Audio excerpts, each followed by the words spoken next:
And so that's really 2 hours from 4 to 6 a.m. that, no one's awake, no one is asking me for help with anything. And so it's just reserved specifically to advance the state of my knowledge and be able to work on Salesforce related, projects, trailhead badges, what have you. And then, at 8 o'clock, I start work. And so the majority of what I do is related to the pre-sales cycle. As a solution engineer, my job essentially is to work with my sales team, which includes, account executives, sales development reps, business development reps, to position Salesforce to customers and get them excited about what the platform can do to revolutionize their business. And so the activities, my day-to-day activities in pursuit of that really range from, a lot of different things. So preparing answers for requests for proposals or requests for information, writing, technical white papers, sitting in on customer calls and being that technical subject matter expert. But really the reason why I decided to become a solution engineer, and the part that I really enjoy the most, is creating demos. And so, when the deal has advanced to the point where the prospective customer understands what Salesforce is and they're intrigued and they want to see it in action, that's where solution engineers prepare either, they'll show an existing demo that shows kind of the capabilities of the platform, and sometimes they'll actually create a brand new demo tailored for that organization's specific business processes.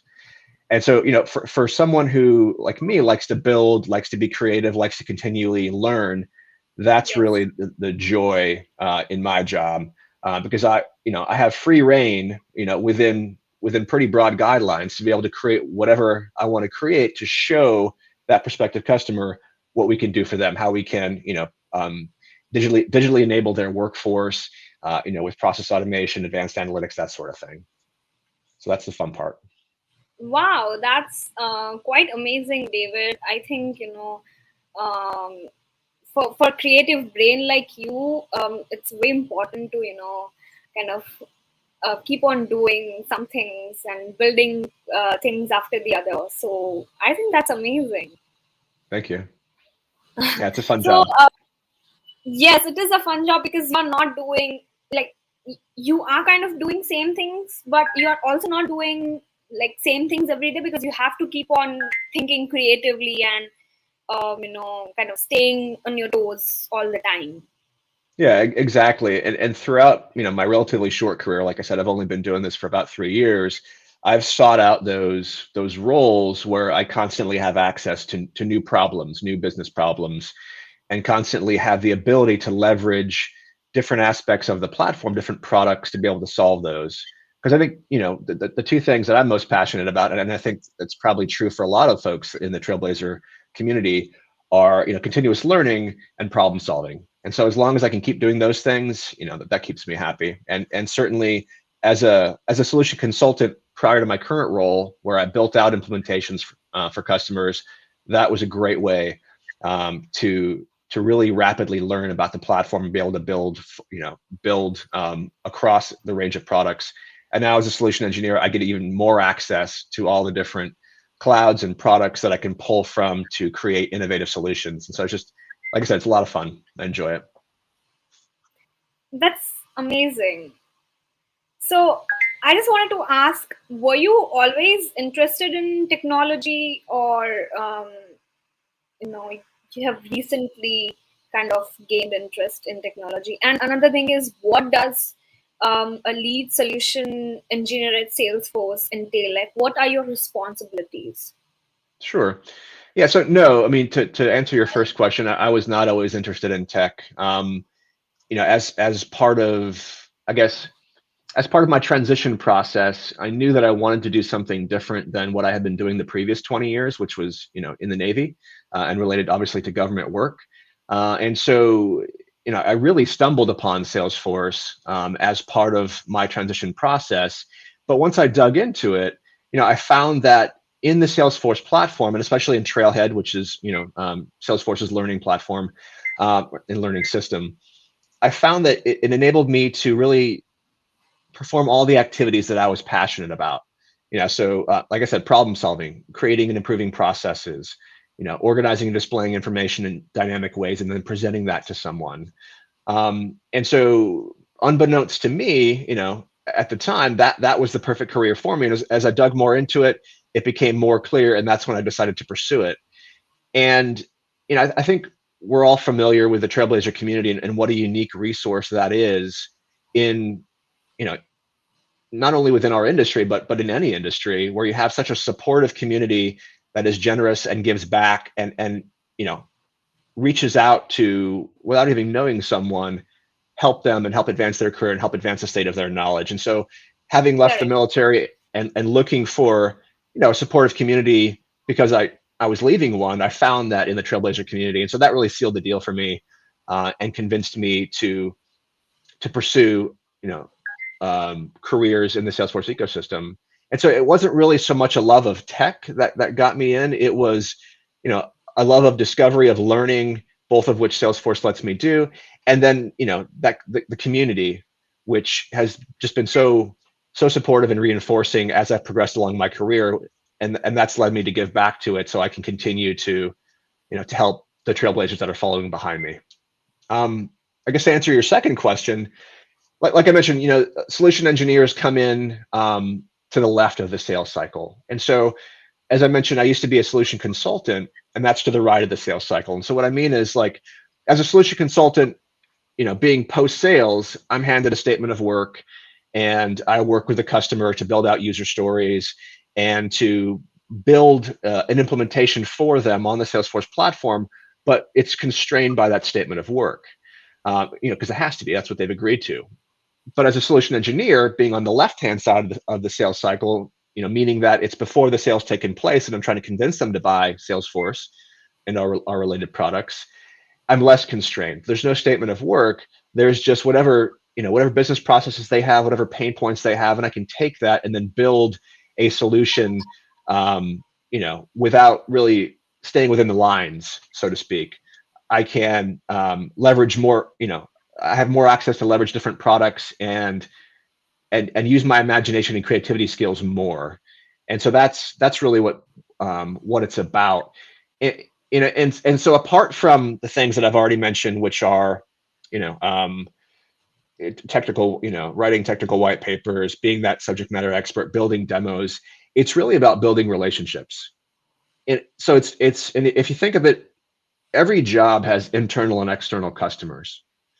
And what I mean by that is, my internal customers are my sales execs and the rest of the sales team, as well as marketing and everyone that kind of joins together to deliver the vision of Salesforce to a company. So I owe them quality products, demos and certain assets and artifacts that I have to build. But I also have an external customer, which is, the companies that are interested potentially in buying Salesforce. And so I have to be able to form, tight relationships both internally with my sales team and externally with these new customers. And those are different skill sets, and they require a different approach. So that's a large part of what I do as a solution engineer is building, nurturing, and maintaining those relationships. Wow. I think that's a lot to process for me as a fresher in the industry right now. But I think kudos to you. Whatever you're doing is amazing, and it takes a lot of hard work and skill sets to be able to manage everything at the same time.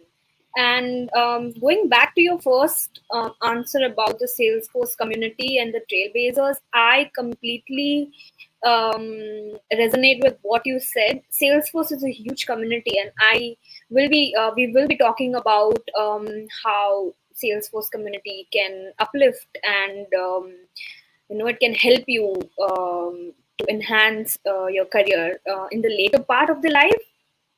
So my next question is, how did you stumble upon Salesforce and decide to transition to Salesforce after retiring from the Navy? Yeah, sure. That's a great question. And it's one I've thought a lot about. So if, to put it in context, for those of us who may have spent the majority of our adult lives in one career field, like service members typically do, for me, it was 20 years, which is a long time. it's a really stressful and intimidating process to transition to an entirely different field, especially when you're breaking ground and you don't have any prior experience, and you haven't built yet a supportive network to help guide you through that process. And so that's exactly where I was a year prior to retiring from the military. I've been serving for 19 years. I still didn't know what I wanted to do, and I had a year left to figure it out, because the option to do the exact same thing that I was doing in the military on the civilian world, which is what some folks do, didn't exist for me. My job doesn't exist in the civilian world. So yeah, so I mean, I guess the question I was facing, and I would guess it's probably the same question that anyone faces during a big transition, whether you're, it's military or non-military, is how do I start looking? Where do I even begin? And so before I really started, digging into what I should be doing, I needed to start and researching the different industries and career fields. I needed to research myself and really do a deep dive in myself. So I needed to understand, what activities, am I passionate about? What activities will hold my interest? And where I can perform that activity for hours and I don't even recognize the passage of time because I'm in the zone. At the time, I didn't know what those were. I'd been doing roughly the same thing for a very long time and hadn't taken the opportunity to really re-examine, what I was interested in. And then I guess beyond that, I also needed to re-examine my personal values and which of those values I was looking for in my future company. Because a big part of service for the military is, you're serving your country, you're serving, everyone, and it's very easy to align with those values. Whatever country that you live in, you've lived there your whole life and you understand what that country's about, and so there's no searching required. But on the other hand, when you're going and looking for, the next company to work for, which is a private or public firm, you really need to take the time to figure out what kind of company you want to look for based upon what values they have. And if your values and that company's values don't align, it's, you're going to struggle. So thankfully, there's a lot of resources out there to, I guess, embark upon this internal discovery journey. Two books that I would recommend, and these apply to anybody. You don't have to be, transitioning military. They're great for everybody.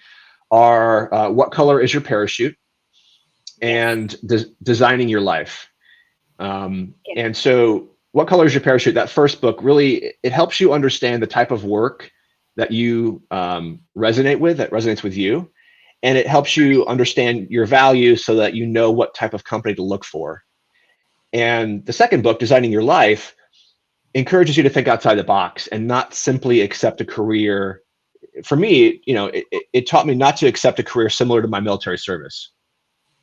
Yeah. But for those that are making that change, it's, the unknown is scary and change is hard.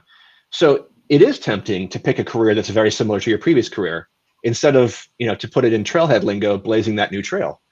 And so sometimes that's perfectly fine, but in my case, I wanted to change. And so kind of long way of answering your question, but the way that I stumbled upon the ecosystem was actually through LinkedIn. And so as most of your, as most of you are aware, it's this tremendous tool for research. And I think a lot of people don't use it to its full potential, but I used it to research potential career paths and then connect with industry professionals to conduct what are known as informational interviews. And that's basically, you form a relationship with this person and you hit them up for, 10 to 15 minutes of their time where you can ask them about their role. So you can learn about it and then decide if maybe that aligns with your interests and your values. And so after spending several years doing this and kind of moving from, one potential career idea to the next, here I am 12 months prior to retiring and starting to panic. And that's when I actually stumbled upon Salesforce. I had joined a LinkedIn group, which is still very active. It's a large group. It's called the Veteran Mentor Network. And you don't have to be military to join. If you're an ally, you can certainly join and help out the folks that are making that transition, whether those are service members, veterans, or spouses. And so as a part of that group, there were just dozens of people that helped me explore different career paths. And one day, one of those connections suggested that I look into Salesforce. So that's when I took a look at it. I found Trailhead, created a free account, and I started working on badges. Wow, that's amazing. David, when you were saying it's very difficult to transition to a different field after having served in Navy for over like 2 decades, I would say, and to find something or to find a work that aligns with your purpose is a different joy in itself. Like you enjoy your work and it does not feel like work. And Right. I when I was questioning myself, like what is the purpose of my life, or why would I want to choose a particular career. So I think, yes, What Color Is Your Parachute came to my rescue, and it made a lot of things clear for me. So thank you for that recommendation. I'm sure people who are listening to us will take this into their notes. So moving on, David.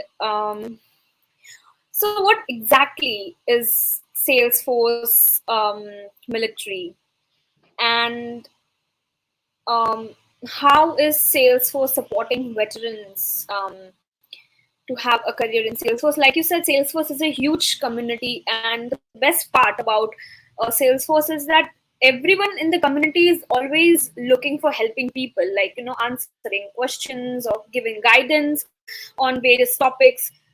So, what is your take on this? Yeah, I'm happy to share kind of my thoughts. So, um, Salesforce Military, essentially, if I could sum it up, it would be it's a game changer for transitioning military members, veterans, and spouses. So it's an internal organization at Salesforce, which provides training, education, and employment resources to members of the military and veteran community who are interested in cloud computing careers. And you may have also heard of Trailhead Military. Trailhead Military is the program that Salesforce Military started, where they offer free access to certification courses and exams to military trailblazers once they complete the required Trailhead learning modules. So essentially how it works is, everyone signs up for a free Trailhead account. And if you're in the military community, you can sign up for Trailhead Military, and then it will sync with Trailhead so that when you complete the required modules, you unlock these vouchers for certification courses and exams. But it's a lot more than that.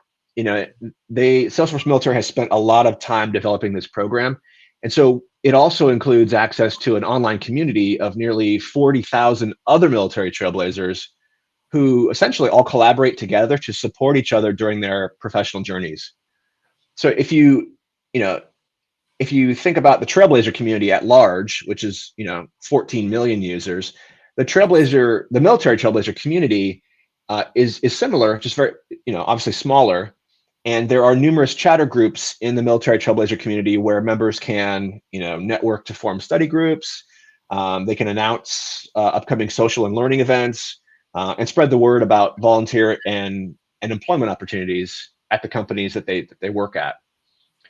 So it's this tremendous resource. In addition to the educational and networking resources, there's also what's called the Military Alliance Program.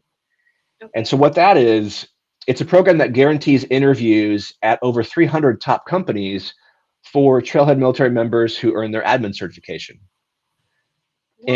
And so, yeah, I mean, I mentioned that it's a game changer, and the reason why that is because traditionally, the point at which military trailblazers struggle in that transition process is filling the work experience gap. That's where I struggled, because if you look at any job, any job advertisement, what do they want? They want you to have previous experience. Well, if you're trying to break into an ecosystem, how can you have previous experience if no one will hire you without first having experience? So, so they solve for that. And they help close that gap through the Military Alliance program, ultimately reducing veteran joblessness, and then also meeting that growing demand for Salesforce talent. And then, there's one more thing I kind of want to throw out there as well is that Salesforce Military also partners with military community-focused nonprofits in the Salesforce space to increase the availability of training and employment resources. And so one of the largest partnerships is Hiring Our Heroes. And Hiring Our Heroes partnered with Salesforce to create a fellowship where transitioning service members, veterans, and spouses can apply for a 12-week internship with the top company in the partner ecosystem. And so they go through a vetting process, and if accepted, they receive training and valuable work experience, as well as the potential to be hired at that company. And for the military folks out there that are listening, there's also a nonprofit organization called Merivis, and it's spelled MERIVIS, and they provide free Salesforce education, training, and coaching resources, as well as offering access to an extremely supportive community. So I guess in a nutshell, those are all kind of the resources and tools that make up Trailhead Military, which is a phenomenal resource for anyone who's leaving the military or has already left, as well as spouses who are thinking about a career in cloud computing with Salesforce. So. Well, that is such an insightful piece of information, David, and rightly said. I mean, that it's very difficult, when you are transitioning. It's difficult that especially from a Navy background, like you said, that you were struggling for work experience because you did not have any past work experience. That's what you said. That's what you're struggling with. That's what you were struggling with. So. But I think, Salesforce is such a welcoming organization, and everyone in the community is ready to help. And I think it's really nice to know that people are out there looking to help you. Yeah, it really is. So now that we know that Salesforce is providing a platform to people from all walks of life and to build their career in the Salesforce ecosystem, how can one get started with the journey with Salesforce after retiring from the Navy? Yeah, sure. So I think the best part about preparing for a career in the ecosystem is that you don't necessarily have to leave the military to get started. So you can still be serving active duty or reserves and still upscale by earning badges, super badges, and certifications in your spare time. And that's exactly what I did. So as an example, during that last year of military service, I earned three certifications and several hundred badges, in evenings and in early mornings, on weekends, to prepare for my transition. Because if you're transitioning obviously from one career to another, regardless of whether or not it's military, you have to prepare for that career prior to leaving your current career. And so that's really the power of the Trailhead platform, is you can do that. It's a self-contained, learning platform which tracks all your progress, and you can use that to upskill and power that transition in your free time. So, to answer your question, how do they get started? The best resource obviously is Trailhead. It's free, it's easy to sign up for, and I would argue it's the foundational tool upon which you can build your future career, and that's certainly what I did. And then obviously, if you're a service member, veteran, or spouse, you can also create a free account for Trailhead Military to get access to the resources that I mentioned earlier. There's other ways to get started, and so like we've been talking about, Hasti, the Trailblazer community is this phenomenal resource for access to information, access to supportive folks that will help you along the way. And in line with that, there are numerous community events that you can attend. Some of these are monthly, some of these are annual. A couple of the ones that I really found really helpful were what's called Salesforce Saturday. And so I don't know if you haven't heard of it, for those that are listening, Salesforce Saturday was started by Stephanie Herrera, who's a Salesforce MVP and a Trailblazer several years ago, as a way to get together with Salesforce professionals in her local area once a month on a Saturday to chat about Salesforce, to have learning, to network. And it exploded into this worldwide sensation with Salesforce Saturday chapters all over the world now. They're Wow. everywhere. And yeah, and it's this, phenomenal resource. And so obviously, in today's kind of pandemic influenced world, a lot of the face-to-face meetings have gone by the wayside, unfortunately. But, I always try to look at the positive side of any situation. What that has done for Salesforce Saturday is it's pushed it virtual. And so now you don't have to live in the city that you're attending your Salesforce Saturday, and you can attend Salesforce Saturdays across the world from the comfort of your office or Starbucks or wherever you happen to be. All you need to do is just Google Salesforce Saturday virtual, sign up, and then you have instant access to meet trailblazers wherever you want. And so I would attend those every month, and sometimes different ones, to be able to help in that transition. And that's certainly open to anyone, military or non, who wants to have access to that supportive network.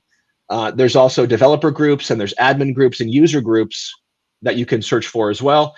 Those are all available in the Trailblazer community, which you can find on Trailhead. You just do your search there, and you can pull them up by your location, or doing a simple Google search. And then, if I can highlight just for a moment, there's also folks that kind of put together specialized learning opportunities to be able to mentor folks that are entering the ecosystem. And I've actually started doing that as well. So I host a weekly office hours where I invite absolutely everyone, military trailblazers, allies, anyone's welcome to attend. And what it is they're every Wednesdays from 5 to 6 p.m. Eastern Standard Time. And they are recorded if you can't make it at that time, so that you can catch up later with the recording. But it's this collaborative mentorship opportunity where I invite a co-host, or sometimes multiple co-hosts, to come talk about their experience in the ecosystem from their perspective. And so I'll invite all these different career folks that are in different career paths to chat about what it's like to be a developer, what it's like to be a customer success manager, what it's like to be a Salesforce program manager. And in doing that, folks can kind of pick and choose which session they want to come to. We have a discussion, they get to ask questions, and it's a virtual way to be able to have those informational interviews that I mentioned earlier. And so I encourage you, if you're interested in this and it sounds like it might be fun, head over to my LinkedIn profile. You can find out how to join up there and connect with me, and more than happy to invite you to that meeting. And it's intended for anyone who's interested in learning about the Salesforce ecosystem and being able to dig into those roles and learn how they can enhance their professional development. Wow. I mean, that's such a great initiative, David. I mean, I really like that, the way you are organizing these events. I think people would be very much helpful from them. I hope so. It's like we talked about earlier. The Trailblazer community is incredibly supportive, and certainly when I was going through my transition in 2019, I didn't get to where I'm at today just by hard work. It was a lot of people helping me along the way, providing opportunities, spending time with me, teaching me. And so, I wanted to give back to the community, and this is the way that I've chosen to do that. And I found that it's based upon the comments that I get from folks that have attended and are attending, it's been very helpful, which is awesome for me. Well, I think that's really nice of you, David, to organize these amazing events and help people in any way that you can. So, thank you for that. Yeah, my pleasure. So, David, speaking about personal brand, I see that you are very active on LinkedIn and Twitter and have created a strong personal brand. So I want to ask you, what do you think is the importance of personal branding, and how to build a personal brand to get started in the Salesforce ecosystem? Sure. Yeah, and again, I've spent a lot of time thinking about this as well, because it's not enough to have a bunch of certifications. It's not enough to have a very large network. You have to have a personal brand and then market that personal brand so that you can tell people about these things, right? So, how's an employer going to know that you have a bunch of certifications and that you're active in the community and that you have all this work experience unless you are continually reminding them of your relevance? And so that's Yes. where personal branding and marketing that personal brand comes in. And so, you know, like I said, I've spent quite a bit of time in the past 3 years mentoring folks, both individually and in a group format, on branding. So much so that I've actually come up with my own system that I use during my transition, and I've also taught it to my mentees to help them make their transition. And so I call it the Salesforce Success Triangle, because it essentially consists of 3 activities that you need to engage in order to realize the benefits of the process. And so personal brand is certainly one of those legs, but I think it's helpful to talk about kind of all 3 to be able to understand why you should have a personal brand.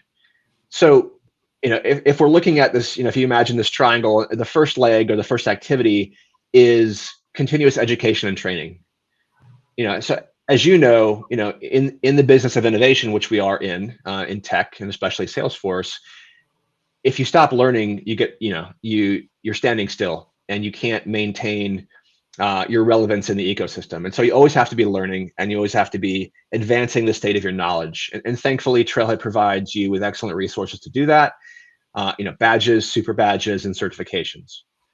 So that's the first activity. And that's kind of where I first started when I was figuring out how the heck am I going to break into this ecosystem with no background in tech. The second activity is work experience. But as we were, talking about previously, how do you get it if you have none? And so that's where you kind of have to be creative. There's multiple different ways that you can generate work experience, even if you've never had, if you have no tech background. You can volunteer. There is contract work, there's internships, and there's what I call alternative work experience. And so, if I could touch on, I guess, each one of those very briefly, because I could talk probably about an hour on each one of those paths to getting work experience. Obviously, Salesforce is very passionate, not only as a company, but as as an ecosystem, about giving back and about volunteering. And so there are opportunities to be able to volunteer at a nonprofit organization as a Salesforce admin to be able to help out that organization. And obviously, that comes with responsibilities, and you have to ensure that you are, not just helping them out to get work experience and then very quickly leaving, and then leaving them kind of in a lurch, and they have no opportunity to take what you've built and advance that. So yeah, when you're considering volunteering for a nonprofit, you have to, be responsible, clearly define, what your intentions are, how long, how much time you have to work, how long you intend to work, and then have a solid plan in place that you've talked about with that nonprofit for when you eventually do need to move on, because maybe you've gotten that first, paid role. And so that's what I started with. And there's different thoughts on, whether or not, that's a good place to start your career. In my case, I started with volunteering for a couple different nonprofits. It was an excellent opportunity to learn, and I left them with resources and with people that could carry on the work that I was doing when I actually went on to full-time employment. Contract work, obviously there's contract opportunities out there, and you can find those by networking on LinkedIn and by asking questions. And the same thing goes for internships. There are companies out there that are more than happy to provide you with an opportunity to learn from them and engage in an internship to generate work experience, which could potentially turn into a full-time employment. But I think the piece that I want to focus most on is what I call alternative work experience. And so there may be some folks out there that are saying to themselves, well, yeah, I've tried to get a volunteer role, I can't find one, or I don't know of any internships. I can't find contract work. And so that may be the case, but what everyone has the opportunity to do is generate alternative work experience. And so that takes it takes a couple different forms. Essentially, what it is you are demonstrating your skill set, your ability to build solutions, whether declaratively through clicks or programmatically through code, to build solutions on the Salesforce platform, and you're sharing that with folks. And if you think about it, this is how a lot of people have made their start. So case in point, say you're a developer and you're learning how to code, start a YouTube channel, right? And teach freshers or new folks to the ecosystem how to build a basic trigger, how to do basic coding, and then share that on LinkedIn. And so what that does is that communicates to potential employers that that you're a subject matter expert and that you're giving back, and that it may be interesting for them to talk to you about a potential career. You can if you're interested in a solution engineer type role, go get a free developer org. They're free to anyone. You Google Salesforce developer org. You can spin one up. It's yours for as long as you maintain activity in it, and build apps.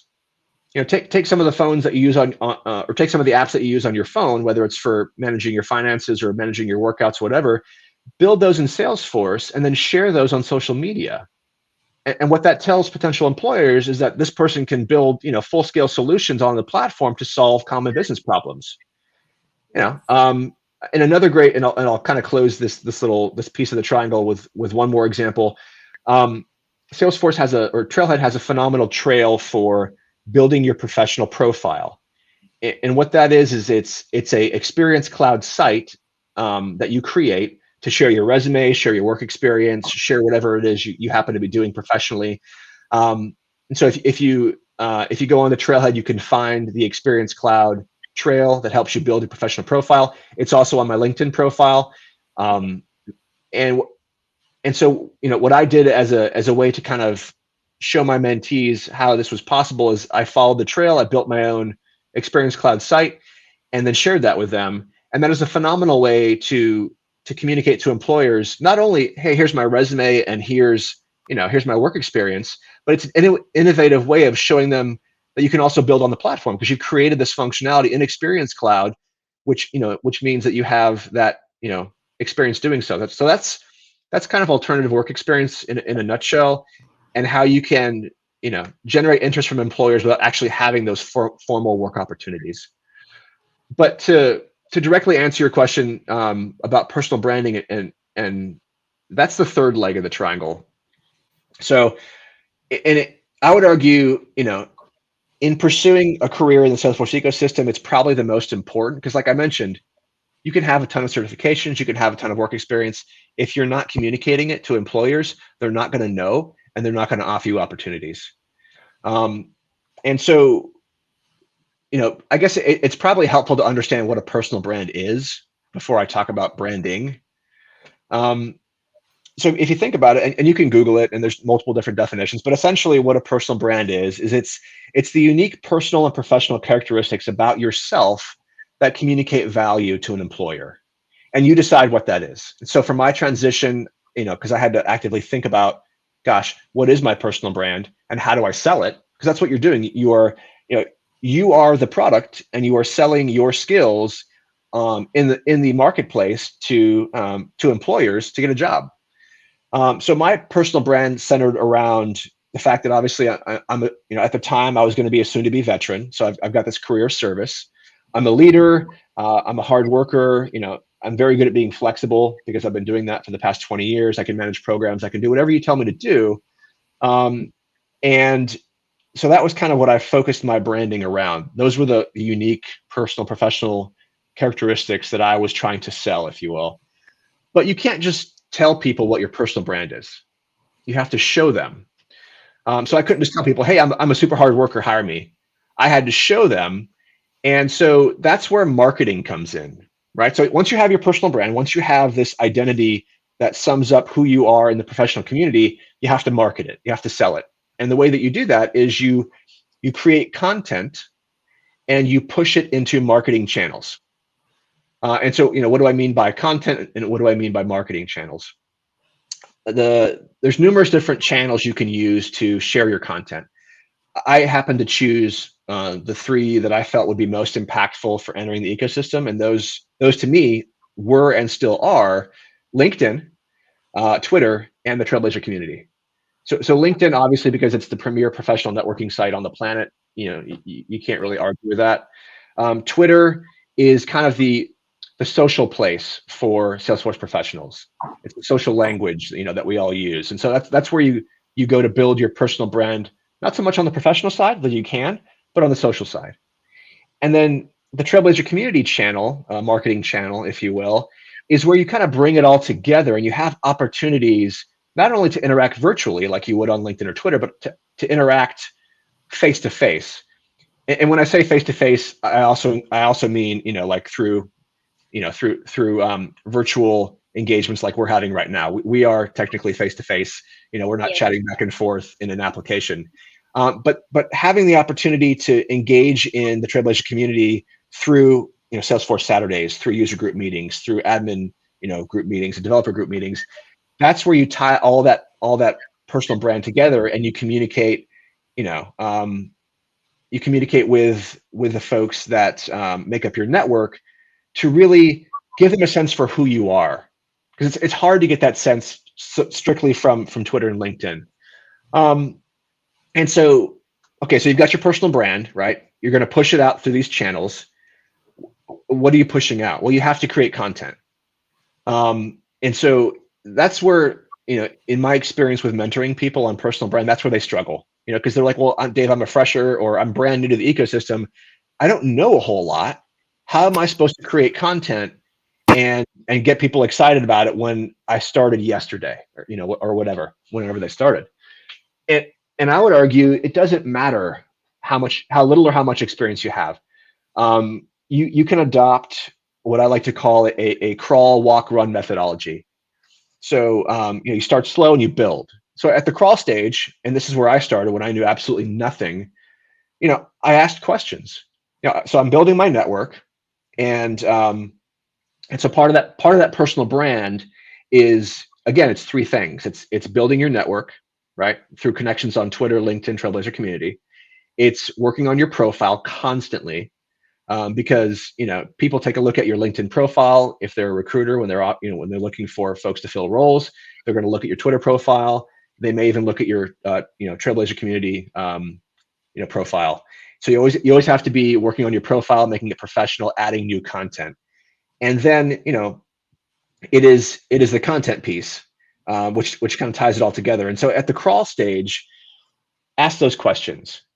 So if you're studying for the admin exam, for example, ask for best practices for study strategies. If you're trying to maybe break into a developer role, ask what are the common developer interview questions. And so by being a good question asker, you're going to find that because the Trailblazer community is so supportive, tons of people will respond to your post and they'll answer you. And you can have those interactions back and forth to learn more about the ecosystem. And so that's the crawl stage. And obviously, once you've been asking questions for a while and you've been working on your work experience, whether that's volunteer, whether it's internship, or whether it's alternative, you're going to develop a knowledge of the platform and of the ecosystem. At that point, you kind of move to the walk stage, and that's where you're going out and you're searching for content that already exists, and you're resharing it. So what do I mean by that? Maybe you go to the release notes and you pull down, the top 3 things that you really found impactful that helped you, or that were just, the neatest things, and you share that, in a quick blurb. Or maybe you're resharing someone else's posts because you found those insightful. What that does is, people find it helpful because, like for me, I'm super busy. I don't have time to necessarily go search through all of LinkedIn to find those little nuggets. I rely upon thought leaders to pull that down and kind of push it to me in my feed. And so if you're someone who's at the walk stage of your content creation and you're pushing that to me, I'm going to be thankful, and I'm going to read your posts, and others will too. And then, obviously when you get to the run stage and you've been doing it for a while, that's when you're creating original content. And, whether that's, hey, here's a new app that I've built. Here's an interesting thing that I learned during a project, whatever it happens to be, share that original content to really cement yourself as a thought leader in the ecosystem. And I'll kind of wrap it up. So you'll find that, if you have this brand and it's consistent, right? You're not changing your brand every 5 minutes. And when you go to your LinkedIn profile, it identifies that brand. It's not like, hey, I'm really interested in this. Oh, in this career path and this career path, and I like this over here too. No, it's this, it's this unified presentation of who you are. Like when you look at mine, it's Salesforce. That's all it's on there. Salesforce giving back. So you have that consistent profile that communicates your brand, right? You've been building your network so that when you do create content and you post it, lots of people see it. And then you're creating that content on a regular basis. You can't just create one post and be like, all right, I'm done. I've created content. Hire me. You have to do it for weeks, for months. I've been doing it for 3 years. Other folks have been doing it their entire career. You'll find that the most successful people in the ecosystem are folks that have established themselves as thought leaders because they consistently, persistently publish quality content. And anybody can do that. And that's what you have to do if you really want to open up those opportunities. And like I said, blaze this trail into this new career path. Wow. That is truly incredible piece of information that you have given us, David. I mean, whatever you said, it's so true. And, no matter it sounds really difficult in the beginning, but once you start doing it, like you said, crawl and walk and run is something which everybody can implement in their daily basis. And I'd also like to say that when we are talking about creating content, it's also important to speak about things that matter to you and being authentic in doing so. And like you said, being persistent and consistent about posting content or putting out content. So I mean, that's really amazing. Whatever you said, I took a lot of notes from your last answer. So thank you so much for that. My pleasure. So now I'm going to introduce Apphienz. Mm-hmm. So we are Salesforce registered partners, and we have and are working with some of highly reputed organizations and companies globally. And we are always on the go, and we are always looking for new talents to join our ever-growing team. So if you're someone who is interested in working with Salesforce or looking for a job, you can write to us by visiting our website. So now we are going to take some questions from audiences. So we have quite a few questions here. Okay, so Bruno is asking, can acquiring 70 plus badges and a few super badges would help us market our Salesforce skills and get a job? Or is it that the companies find the credibility of one's Salesforce knowledge only in the certifications? Yeah, so I think the best way to answer that is it depends, really. I mean, there's lots of different schools of thought on, does having a ton of certifications mean that you're going to get more interest from recruiters? And right or wrong, I have found from my personal experience that if you have more certifications, generally you do get more attention from recruiters. Like I said, right or wrong, it doesn't mean, like, you could have 10 certifications and 0 experience and not really know much about the platform. It just means that maybe you're good at taking tests. Or you can have 1 certification and be phenomenal and be able to build and just these creative, innovative solutions. So I wouldn't so much focus on the certifications. I would focus on the learning. And it's not so much about how many badges you have or how many super badges you have. It's how credibly can you talk about what it is that you're interested in with regard to the platform. So if you're a developer, how credibly during an interview can you talk about developer skills? How well do you do in that developer interview? And it's about what can you show? How can you best show that you have this experience? So going back to our discussion about alternative work experience, if you're a developer and you've created these beautifully coded solutions and you can actually pull those up during an interview and share them, that's going to carry more weight than a bunch of certifications. And I've got a personal story. a real quick one, because I know there's other folks that have questions, but during my Salesforce interview, I actually pulled up the dev org that I used the past 3 years, and I still use it right now. It's open on my other monitor, and I showed them, hey, here's some apps that I built, and I, that made an impact upon them, because not only did it show them that I'm technically proficient, but it showed them that I love the platform. If I love it enough that I use it myself, well, then obviously I'm going to be a great spokesperson for it when I communicate it to customers. And so Bruno, to answer your question, I would focus on the learning, not so much the certification and badge or super badge count. But you do have to temper that with, yes, if you do earn more certifications, you generally will get more attention from recruiters, because right or wrong, they do associate that with technical expertise. Yes, and like David said before, you have to keep learning. So just taking certifications is only going to add to your knowledge and to your profile. Yep, and I would choose those certifications that either you are going to use in your current job, that you want to use in your future job, or that you're passionate about. Going back to Asti's earlier comment, about doing the things that you're passionate about. I've been down the path of trying to study for a certification that I felt like I should have gotten, but wasn't really interested in, and I ended up giving up and pursuing a different certification that I was really interested in. It was so much easier. So go after those things you're going to use or that you love to do. Yes, that's very true. Okay, so Kyle is asking, what did you do to prepare for your certification exams? You obviously found a successful strategy. Yeah, good question. I'll give you a short answer, and then I also want to provide you with a resource. If you go to my LinkedIn page, in the featured section, there's a few of my previous posts. There's a link in there to my professional portfolio, which I talked about earlier, which is built on Experience Cloud. And I offer a PowerPoint presentation with tons of notes in the notes section, which has also been recorded as a live presentation that I gave a few months ago. If you take a look at that, that is my entire strategy for how I pass exams. But I do want to give you kind of the highlights here in a couple minutes.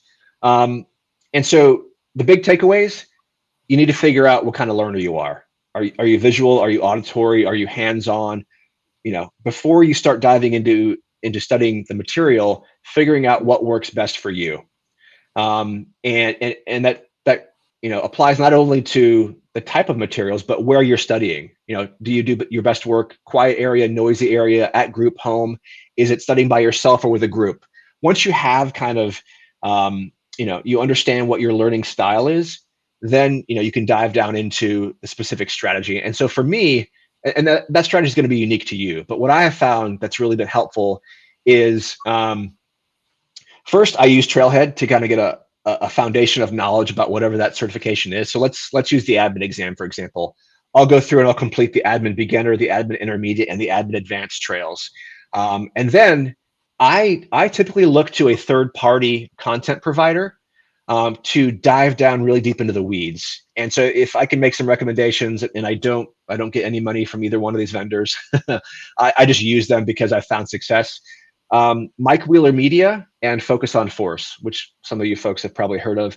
Mike Wheeler has great video content, and it provides just a really visual way to learn the platform. And he also provides practice tests, which are excellent. Focus on Force is mostly text and picture-based. And he and Martin Gessner and his team go really deep into the weeds of what you have to know. And they also offer practice tests. And so, Kyle, I'll leave you with a recommendation that has been helpful for me. For once I complete Mike Wheeler's tests, I move over to Focus on Force and I start taking those tests. And what I love about Focus on Force is you can take the exam, from the beginning to end, all 60 questions without stopping, or you can pause after each question and see what the answer is. I love that second feature where you pause after every answer, because he provides links to Salesforce help and training if you miss the question. And so what I ended up doing is I'll take that test question by question. Every time I miss a question, I'll copy that link into a spreadsheet. And then after the test, I'll go back and I'll read all those links. And so what you're doing is you are focusing on all your weak areas that you missed during the test by enhancing your knowledge through Salesforce help and training, which is a tremendous resource. And so I guess to kind of close out the strategy, I will take like 10 to 15 practice tests over and over and over again, both Mike Wheeler Media, both Focus on Force, whatever else out there that I find that is a credible practice test until I achieve about an 80% average. And that's what tells me that I'm ready to go take the exam. Wow. I mean, practice is something that makes one perfect. So that's something. And another thing is, I personally find, if this helps you, Kyle, teaching someone. So after you've learned, you teach it to someone. So that's how you'll be able to memorize it even better. Absolutely. And go get yourself a free dev org and practice the hands-on skills either in a Trailhead Playground or a dev org. Also a great Yes. tool. Yes. Okay. So Daniel is asking, are the certifications enough to land entry-level jobs? I've seen some job posts that require other experience outside of the Salesforce certs.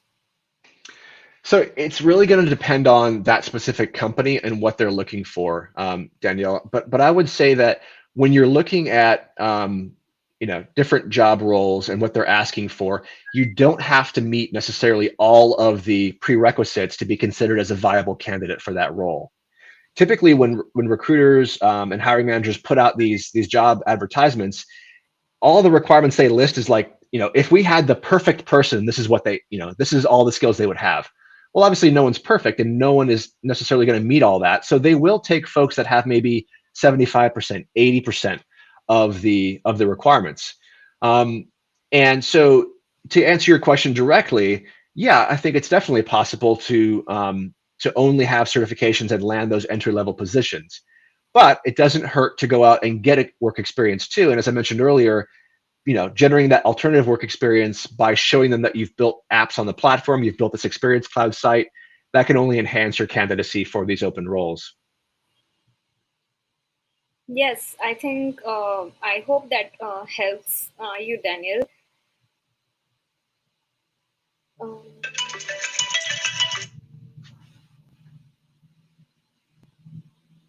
okay. So, how to work for nonprofit group? Yeah, there's different ways to do it. The way that I used is I went on the Trailblazer community, and you can actually go in there and you can go into the different groups and you can select the nonprofit groups. And there's probably 100 different nonprofit chatter groups within the Trailblazer community. You can join those groups. You request to join, and if they let you in, you can then begin to interact with them, form relationships, and just kind of ask around. Hey, are there any volunteer opportunities? That's one way that you can interact with folks in the nonprofit industry to learn about opportunities. What I did is essentially I went on LinkedIn, and this is after I've been working on my profile, my network. I've been creating content, right? So building and marketing that personal brand. And I simply said, hey, I am retiring from the military here, or whatever your background is. Here's my interest. I really would love to support a veteran-focused nonprofit, and I've got 20 hours a week to donate to help you with your Salesforce administration tasks. And so because I had spent that time networking, because I had formed relationships, I actually had an offer in 3 days from a veteran-focused nonprofit that interviewed me, and ultimately I got that role. And then I went on to volunteer for another veteran-focused nonprofit later on as well. So I had these two nonprofit roles that I was participating in. So to succinctly answer the question, it is, create that personal brand because you have to generate that network. You can't just meet someone and say, hey, do you have a job? But you have to take the time to form a relationship with them, and then inquire. Yeah, are you looking for help in supporting your nonprofit? More than happy to donate my time to do that, whether that's through LinkedIn or through the Trailblazer community nonprofit groups. Those are two great resources you can use to find out about opportunities. That's amazing. Navin, I have one more platform for you, which is Catch a Fire.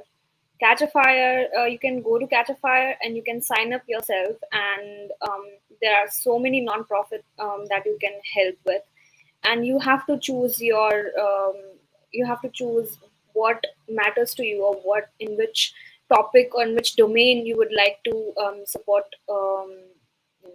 any kind of nonprofit, any kind of cause. So I hope this helps.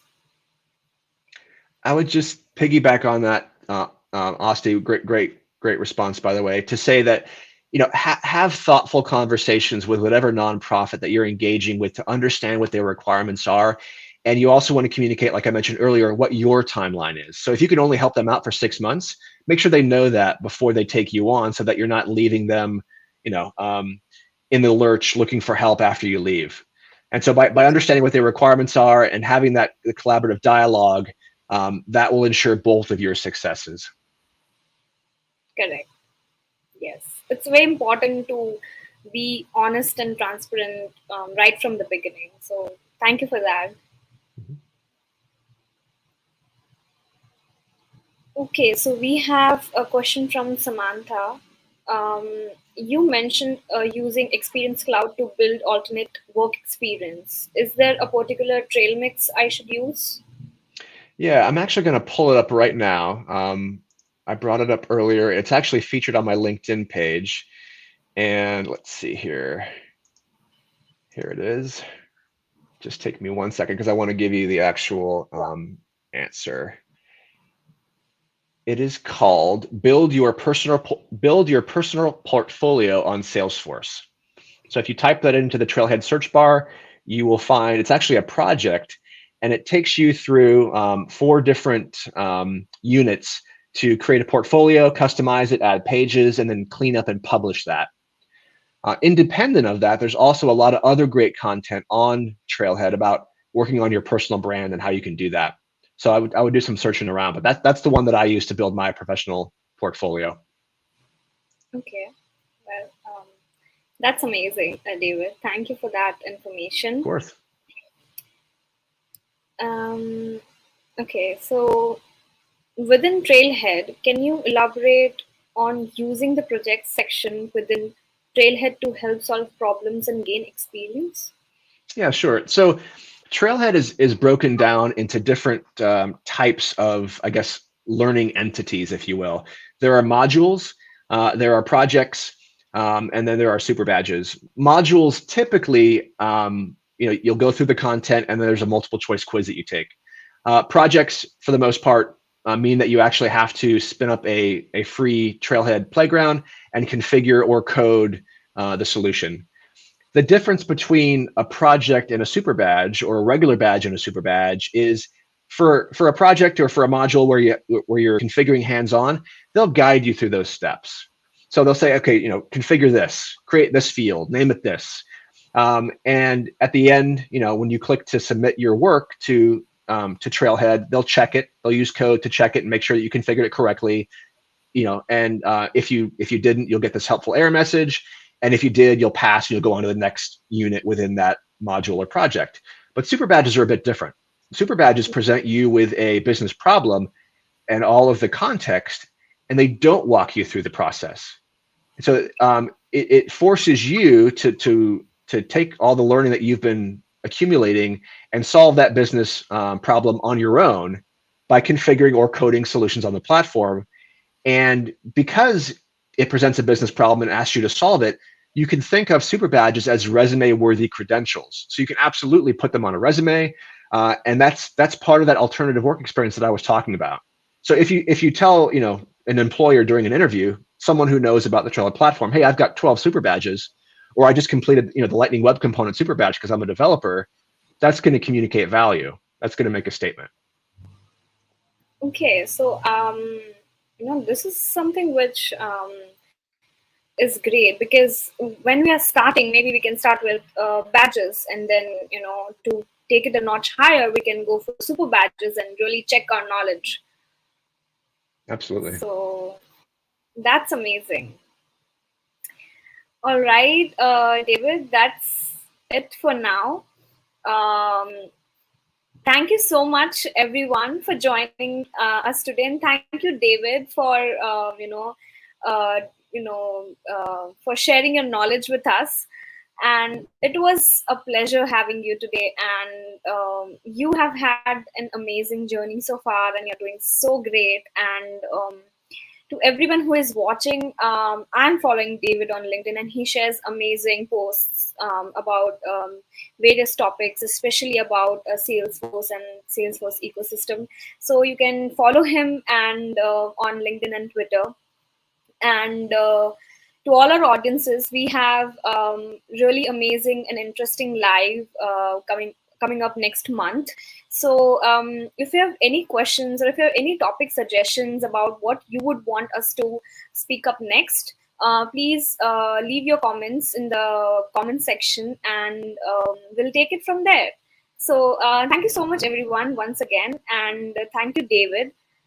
It was so nice speaking to you. Thanks very much for having me, Asti. It was my pleasure. I appreciate it. Thank you so much.